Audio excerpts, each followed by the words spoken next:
दोस्तों, यह खौफनाक घटना ऑलिव स्मिथ नाम की एक महिला के साथ घटी थी। ऑलिव स्मिथ के पति वन विभाग में अधिकारी थे। तो चलिए चलते हैं इस रोमांचक सफर पर। अपने एक मित्र मेजर पर्सी डोर को हल्द्वानी डिवीजन के जौलासाल में हमारे साथ क्रिसमस बिताने के लिए आमंत्रित किया था। हम उनसे रेलवे के एक छोटे से स्टेशन लालकुआ में मिले, जहां से हम दो ट्रॉलियों में सवार होकर फॉरेस्ट ट्रामवे के साथ चोरगलिया स्थित अपने बंगले तक पहुंचे।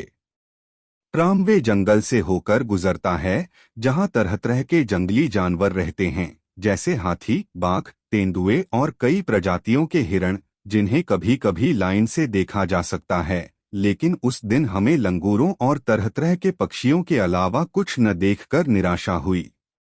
हमने चोरगलिया स्थित फॉरेस्ट बंगले में रात बिताई और अगली सुबह दो हाथियों पर सवार होकर सड़क के किनारे जौलासाल तक 9 मील की यात्रा पर निकल पड़े। सड़क नेपाल की सीमा से गंगा तक पहाड़ियों की तलहटी में 150 मील तक फैली है। यहाँ यह घने साल के जंगलों से होकर गुजरता है, जिनमें घास वाले सवाना के पेड़ बिखरे हुए हैं, जो पूरे भारत में बड़े शिकार के लिए सबसे बेहतरीन जगहों में से एक है। जौलासाल वाकई एक खूबसूरत जगह है। फॉरेस्ट बंगला एक नीची पहाड़ी पर है, जहां से उत्तर की ओर एक छोटी सी घाटी दिखाई देती है, जिसके नीचे एक छोटी सी धारा, जो पास की पहाड़ियों से निकली है, कई छोटी छोटी धाराओं में बहती है। धाराओं के बीच शीशम और खैर के पेड़ों के झुरमुट और ऊंची घास के टुकड़े हैं, जो बाघों का पसंदीदा ठिकाना है। अगले दिन मेजर डोड को एक टेलीग्राम मिला जिसमें उन्हें अपनी रेजिमेंट में वापस बुला लिया गया। इसलिए बाकी शूटिंग पूरी नहीं हो सकी क्योंकि मेरे पति व्यस्त थे। इसलिए मैंने जंगल में अकेले घूमने का फैसला लिया। 29 दिसंबर कोडोट पूरे दिन मुझे कुछ नहीं दिखा और मैं साफ तौर पर ऊब गई थी। फिर अगले दिन एक वन रक्षक ने खबर दी कि जौलासाल से 3 मील पश्चिम में पहाड़ियों के ठीक सामने एक भैंसा मारा गया है, जहां कई बाघों का अंत हुआ है और जहां मेरा लगभग दुखद अंत हो गया था। भैंसा घने जंगल और भयानक घनी घास से सटी एक छोटी सी धारा के पास बंधा हुआ था, जो बाघ के लिए एकदम सही विश्राम स्थल है। हमने एक बीट पर जाने का फैसला किया और एवलिन की बारी थी नंबर 1 मचान की। हम इसे लेकर बहुत उत्साहित नहीं थे। जल्दी दोपहर का भोजन करने के बाद हम अपने 2 हाथियों के साथ मचान वगैरह लाद कर निकल पड़े। एक वन रक्षक, अर्दली और कुछ कुली हमारे साथ थे। भैंसों के मारे जाने की जगह के पास पहुंचकर मैं और मेरे पति हाथियों से नीचे उतरे। मचान, रस्सियां और सीधी कुलियों पर लाद दी गईं। हम पैदल ही आगे बढ़े। बाघ को परेशान करने से बचने के लिए एक टीले के पीछे से एक लंबा चक्कर लगाया। हमने रबर के जूते पहने और बिना एक शब्द बोले, जितना हो सके चुपचाप चलते रहे। मुझे पता है कि मैं ज्यादातर रास्ता पंजों के बल चली, जो आधा मील तक ऐसे ही चलने पर बेहद थका देने वाला होता है। आखिरकार हम उस जगह पहुंचे जहां घनी झाड़ी के पीछे हमें उम्मीद थी कि बाघ लेटा होगा। बाघ हमेशा यहाँ एक खास पेड़ के पास छिप जाता है। इसी पेड़ पर मेरे पति का मचान बंधा था। मेरे मचान के लिए एक और पेड़ चुना गया था, जो मेरे पति के मचान से लगभग 50 गज पीछे और थोड़ा उत्तर की ओर था। हमारे अर्दली इन मचानों को बांधने में माहिर थे। हमारे मचान लकड़ी के चारपाई से बने थे। चारपाई के चारों कोनों पर लोहे के छल्ले लगे थे, जिनमें रस्सियां डालकर उन्हें पेड़ की सुविधाजनक शाखाओं से बांधा गया था। मैंने उन आदमियों को मेरा मचान खड़ा करते देखा। यह काम वे बड़ी सावधानी से कम शोर के साथ कर रहे थे। तब मुझे नहीं पता था कि मेरी जिंदगी उनके काम की गुणवत्ता पर निर्भर करती है। आखिरकार सब कुछ तैयार हो गया और मैं रस्सी की सीढ़ी से अपने मचान तक पहुंची, जो असामान्य रूप से ऊंचा लगा हुआ लग रहा था। मुझे रस्सी की सीढ़ियों पर चढ़ना बिल्कुल पसंद नहीं था, लेकिन फिर भी मेरी जिंदगी इस बात पर निर्भर थी कि मचान जमीन से अच्छी ऊंचाई पर हो। कुछ ही पल बाद अर्दली ने सीढ़ी खोल दी और मैं पेड़ पर अकेली रह गई। मेरे पति भी रस्सी की सीढ़ी से अपनी जगह पर चढ़ गए और मेरी तरफ पीठ करके बैठ गए, उस घने आवरण की ओर मुंह करके जहां हमें उम्मीद थी कि बाघ छिपा होगा। मैं अपने दाहिने कंधे के ऊपर से अपने पति को देख सकती थी। अर्दली और वन रक्षक पेड़ों पर चढ़ गए ताकि बाघ के दाएं या बाएं भागने की कोशिश करने पर वे रुक सकें। एक आदमी हाथियों के पास लौटा और महावतों को बताया कि गश्त शुरू होने के लिए सब कुछ तैयार है। इंतजार करते हुए मैं थोड़ी घबराई और आशंकित थी। मैंने अपने पेड़ पर नजर डाली कि अगर बाघ मुझ पर हमला करे तो क्या मैं और ऊपर चढ़ सकती हूँ, लेकिन मुझे एहसास हुआ कि यह नामुमकिन है। मैंने पत्तों से खुद को किसी भी तरह से नहीं छिपाया था। मुझे लगा कि गश्त में ऐसा करना जरूरी नहीं है। मैं अपनी .256 मैनचेस्टर राइफल से लैस थी, जो बाघों पर निशाना साधने के लिए उपयुक्त हथियार नहीं था, लेकिन इससे 4 बाघों का शिकार करने के बाद मैं अपने हथियार के बारे में काफी आश्वस्त थी। मेरे पति के पास .450 high velocity double barrel rifle थी। काफी देर लग गई जब मुझे बीट की आवाज सुनाई दी। यह बीट सिर्फ 2 हाथियों से कराया गया था। हमारा अद्भुत महावत बिशारत अली उनमें से एक पर सवार था। हाथी और पास आते गए और मैंने देखा कि मेरे पति ने अपनी राइफल उठाकर गोली चला दी। बाघ घास से निकलकर हाथियों के काफी आगे निकल आया था, लेकिन मैंने उसे नहीं देखा था। गोली लगते ही वह जानवर दहाड़ता और गुर्राता हुआ, लेकिन बिना किसी चोट के वापस छिप गया। काफी देर तक बाघ उस घनी घास में लेटा रहा और हिलने से इनकार करता रहा। जब हाथियों ने आगे बढ़ने की कोशिश की, तो वह दहाड़ता और प्रदर्शन करता रहा। एक बार उसने बिशारत अली की हथिनी पर हमला किया, लेकिन वह अपनी जगह पर डटी रही, जबकि बिशारत चिल्लाता रहा और अपने लोहे के हुक से धमकाता रहा। दूसरे हाथी में इतना जबरदस्त साहस नहीं था और वह तब तक वहां से भागता रहा जब तक उसके महावत ने उसे रोक नहीं लिया। मैंने वहां हो रही भयानक आवाज सुनी और बहुत चिंतित हो गई। मैंने कल्पना की कि बाघ घायल हो गया है और हाथियों पर हमला कर रहा है, और यह जानकर कि महावत निहत्थे थे, मुझे उनकी सुरक्षा की चिंता हुई।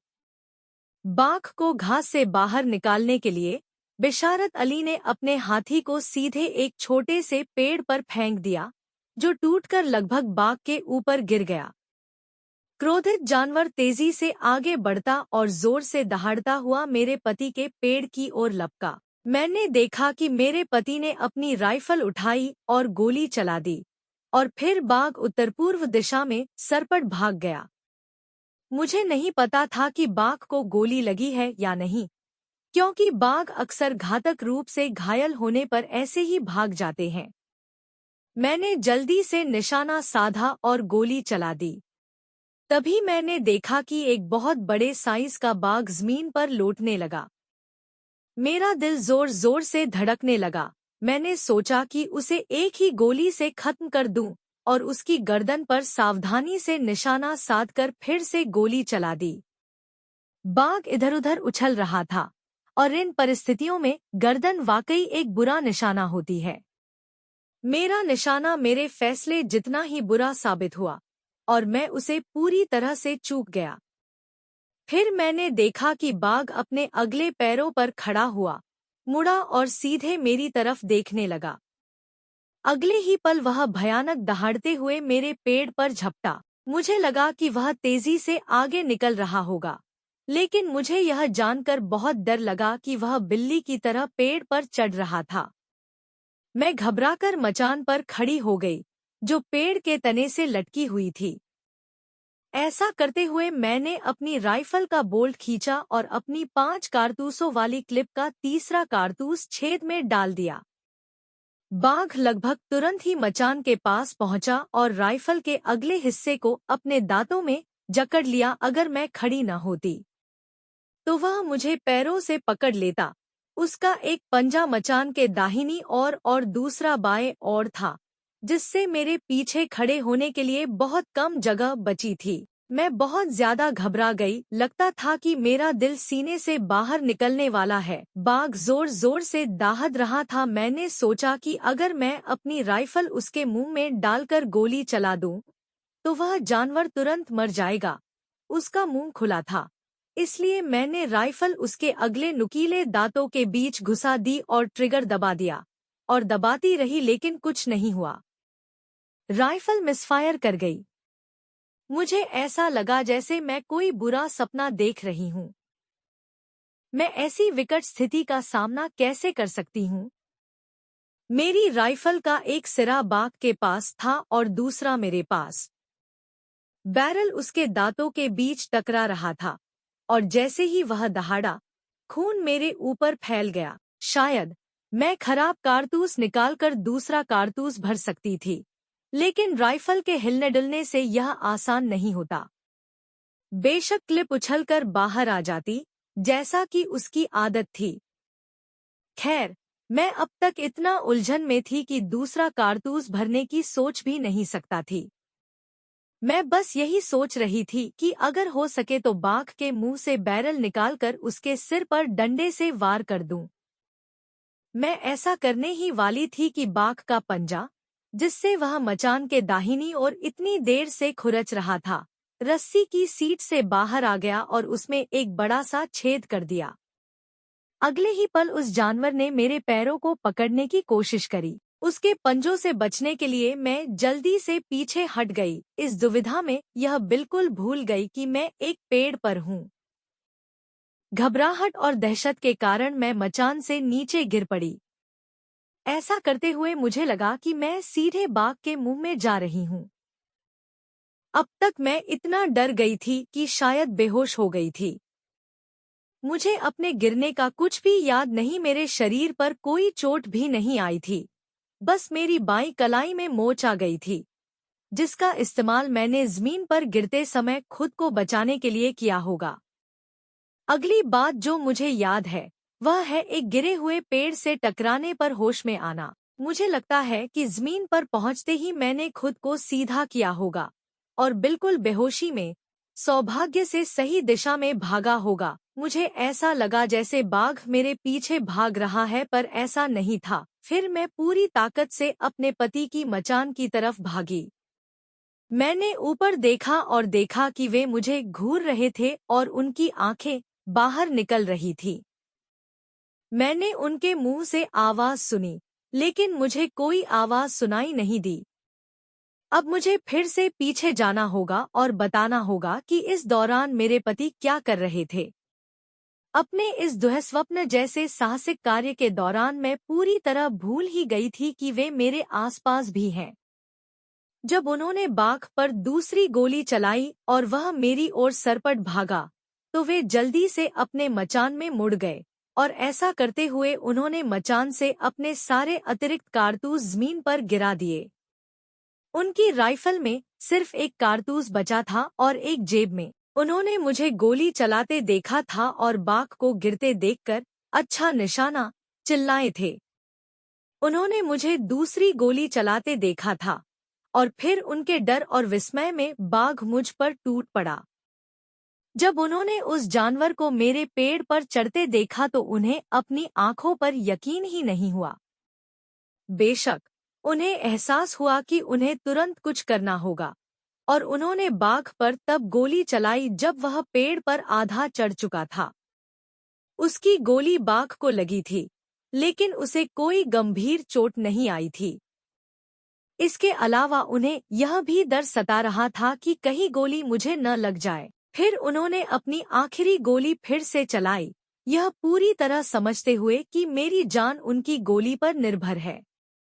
ईश्वर की कृपा से उसकी गोली सीधी लगी और बाघ के दिल में जा लगी। मैंने इनमें से किसी भी गोली की आवाज नहीं सुनी थी।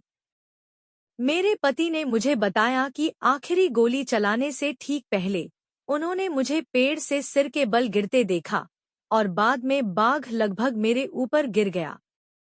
नीचे जंगल और घास होने के कारण वह जमीन पर जो कुछ हुआ, उसे ज्यादा नहीं देख पाए। उन्हें समझ नहीं आ रहा था कि क्या हो रहा है। उन्हें डर था कि कहीं बाघ मुझे नोच न ले। मेरे पति को लगा कि बाघ ने मुझे मार डाला ही। उन्होंने महावतों को हाथियों को ऊपर लाने के लिए जोर से चिल्लाया। जब उन्होंने मुझे अपने पेड़ की ओर दौड़ते देखा तो उन्हें यह देखकर बहुत राहत मिली कि मैं जिंदा हूँ और जाहिर तौर पर मुझे कोई नुकसान नहीं पहुंचा है। उन्होंने चिल्लाकर कहा कि मदद आ रही है और लगभग तुरंत ही मैंने बिशारत अली को अपने हाथी पर आते देखा। इस पूरे समय मुझे उम्मीद थी कि बाघ किसी भी पल मुझ पर झपट पड़ेगा। आम तौर पर मुझे हाथी पर चढ़ने के लिए किसी की पूंछ पकड़कर उसकी मदद करनी पड़ती थी, लेकिन बिशारत अली ने हाथी की गर्दन पर बैठे हुए नीचे झुककर मुझे हाथ दिया।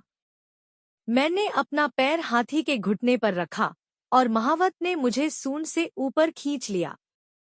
मैं हाथी की कमर पर गिर पड़ी और अब भी सोच रही थी कि बाघ किसी भी क्षण हम पर हमला कर सकता है। मैंने बिशारत से कहा कि वह जितनी जल्दी हो सके धारा के नीचे भाग जाए। मैं अब निहत्थी थी। मैंने अपनी राइफल पेड़ पर बाघ के मुंह में छोड़ दी थी। थोड़ी दूर जाकर हम रुक गए। मुझे उस झटके की प्रतिक्रिया महसूस होने लगी थी जो मुझे लगा था। मेरे दांत बज रहे थे और मैं खौफ के कारण जोर-जोर से कांप रही थी। मुझे अपनी कलाई में तेज दर्द का एहसास हो रहा था। बिशारत अली बहुत चिंतित थे क्योंकि मेरा चेहरा खून से लथपथ था। उन्हें डर था कि बाघ ने मुझे खरोंच दिया है और मुझे उन्हें कई बार समझाना पड़ा कि मेरे चेहरे पर निशान मेरे गिरते हुए पेड़ की वजह से हैं, जिसने मुझे होश में ला दिया था। बिशारत अली और मेरे पति लगातार मेरे मुंह पर लगी खरोंचों के बारे में पूछ रहे थे। मैंने उनके समझाया कि ये गिरते वक्त लगी थी, घबराने की कोई बात नहीं है। अगर खरोंचें बाघ के पंजों से लगी होती तो मेरे लिए यह एक गंभीर मामला होता। हम डॉक्टर से 2 दिन की दूरी पर थे और बाघ के पंजे बेहद जहरीले होते हैं। एक स्टॉप जो मेरे पास वाले पेड़ पर था अपने पेड़ की सबसे ऊंची शाखा पर चढ़ गया था और उसने पूरी घटना देखी थी। अब उसने चिल्लाकर कहा कि वह पेड़ के नीचे मृत पड़ा बाघ देख सकता है। मेरे पति अपनी खोई हुई कारतूसें लेकर यह सुनिश्चित करने गए कि यह सच है। मैंने उनसे कहा कि बाघ को वहीं छोड़ दे जहां वह पड़ा है, कि मैं उसे फिर कभी नहीं देखना चाहती। हालांकि मेरे अनुरोध को अनसुना कर दिया गया और मेरे हाथी पर मेरे साथ आने से पहले उन्होंने बाघ को लाद लिया। हम बंगले वापस गए, जहां मैंने चाय और व्हिस्की का एक बड़ा घूंट पिया। वह एक नर बाघ था जिसकी लंबाई 9 फीट 6 इंच थी। कुछ मायनों में मैं भाग्यशाली थी, लेकिन कुछ मायनों में मैं बेहद बदकिस्मत थी। मैं भाग्यशाली थी कि मचान मजबूती से टिका रहा, क्योंकि अगर रस्सियां मेरे और बाघ के वजन से टूट जाती तो मेरे बचने की कोई संभावना नहीं होती। इसके अलावा यह लगभग चमत्कार ही था कि 15 फुट पीछे गिरने पर भी मुझे कोई चोट नहीं लगी। दूसरी ओर यह बेहद बदकिस्मती थी कि जब मेरी राइफल की नली बाघ के मुंह में थी तब मेरे पास एक बेकार कारतूस था और बाघ का मचान पर चढ़ना बेहद डरावना था। मैं और मेरे पति इस पूरी घटना को गुप्त रखना चाहते थे, यह सोचकर कि हमारे दोस्त शायद हमारी इस गड़बड़ी पर उपहास करेंगे, लेकिन इस मामले को अपने तक ही सीमित रखना नामुमकिन साबित हुआ। महावत और अर्दली बहुत उत्तेजित हो गए और यह बात दूर दूर तक फैल गई।